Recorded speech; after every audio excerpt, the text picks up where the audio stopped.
हमने जब सच बात, सही बात, हिस्सेदारी की बात, समाज की रखने की बात आई तो उसने पार्टी से हटाए, हमने फिर बंसीलाल हटा दिया। ओम प्रकाश चौटाला सत्ता में आ गए। ओम प्रकाश चौटाला 3200 जेबीटी टीचर लगाता है, कोई जेल में गया, कोई ऊपर गया। ये तो 3 लाल तो निपट चुके हैं। निपटा तो हमने चौथा लाल भी दिया था क्योंकि 80 से 40 पे आ गया था, लेकिन जो इसे जमुना पार भेज रहे थे उन्होंने इनको ग्लूकोज दे दिया, नहीं तो निपट करके हमारी तरफ से तो निपटा हुआ था। अगर जाटों को आरक्षण चाहिए तो इनको भी आरक्षण में लो, जनसंख्या की गिनती कराओ और सबको आरक्षित कर दो। जब चुनाव नजदीक आता है तो भाषा बदल जाती है। अब ब्राह्मणों के पीछे लगे हुए देखिए, इस हालात में आप देखिए, मैं वोटों की खेती नहीं करता।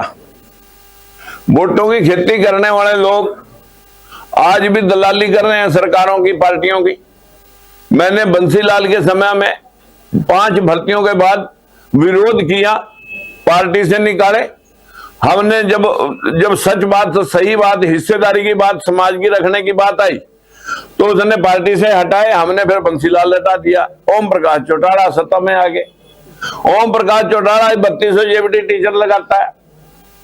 70% मेरिट SC BC की थी, वो लिस्ट फाड़ के अपने लोग लगा दिए जिन्होंने टेस्ट भी नहीं दे रखे थे। 10 साल की जेल काट के अभी आया। उस सरकार में भी हम मंत्री बने थे। विरोध के कारण जो है टिकटें भी कटी और लोगों को बाहर में, हमारे जैसे लोगों को 3 लोगों को बाहर निकाल दिया। यही पोजीशन अब भजनलाल की कहें, इसी कांग्रेस पार्टी की। जब हमने टिकट हमारे को 2005 का मिला तो भजनलाल ने वो टिकट जाकर के स्पेशली कटवाया क्योंकि ये फिर SC BC की बात करागा, लापेगा। मैंने घर पे जाके भजनलाल को कहा था कि अब जिस दिन ओथ लेगा चीफ मिनिस्टर की उस दिन बताना। ऊपर गया, कोई जेल में गया, कोई ऊपर गया। ये तो 3 लाल तो निपट चुके हैं। निपटा तो हमने चौथा लाल भी दिया था क्योंकि 80 से 40 पे आ गया था, लेकिन जो इसे जमुना पार भेज रहे थे उन्होंने इनको ग्लूकोज दे दिया, नहीं तो निपट करके हमारी तरफ से तो निपटा हुआ था और बाकी का अब निपटाएंगे। पूरे देश में जाति की राजनीति नहीं, जाति के आधारित संविधान को मोड़ दिया गया है। अगर इस भर्ती को देखेंगे, जो की पोस्ट हैं, जनता का काम, जनता के फैसले, जनता का सम्मान, ये की पोस्टें हैं। SDM, तहसीलदार, BDO, थानेदार, DSP, यही सरकार है। जो डिस्ट्रिक्ट एडमिनिस्ट्रेशन है वो तो सरकार और प्रशासन के बीच में एक कड़ी है। जनता का तो इन लोगों ने ही इंसाफ देना लेना है। ये एक ही समाज के जब लोग बैठे होंगे, एक ही वर्ग के लोग बैठे होंगे तो 85% लोगों को इंसाफ कौन दिलाएगा? कैसे भरोसा हो? ये जाति की राजनीति नहीं हो रही। अब सवारी बैठती है क्या? है ऑटो में सवारी बैठेंगी?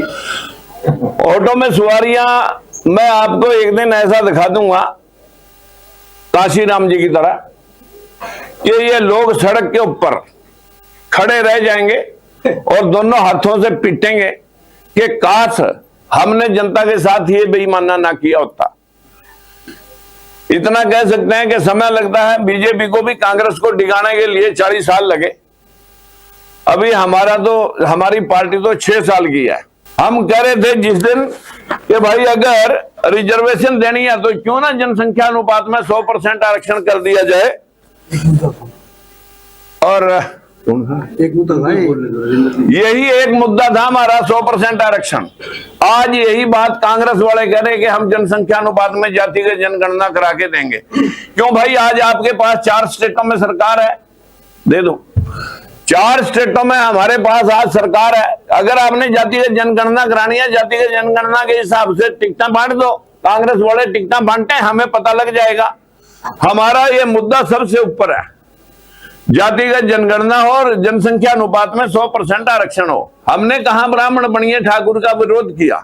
जो भाई कह रहा है कि आप ब्राह्मणों के विरोधी हैं, 100% में कौन सी जाति पीछे रह गई? 100% में तो ऑल ऑफ सडन जो है ना, मैं ये कह सकता हूं कि मैंने किसी जाति को ही नहीं छोड़ा। मैंने कहा था ब्राह्मण बनिए ठाकुर पंजाबी 4 ही जातियां रहेगी। अगर जाटों को आरक्षण चाहिए तो इनको भी आरक्षण में लो, जनसंख्या की गिनती कराओ और सबको आरक्षित कर दो। जब चुनाव नजदीक आता है आपकी भाषा बदल जाती है।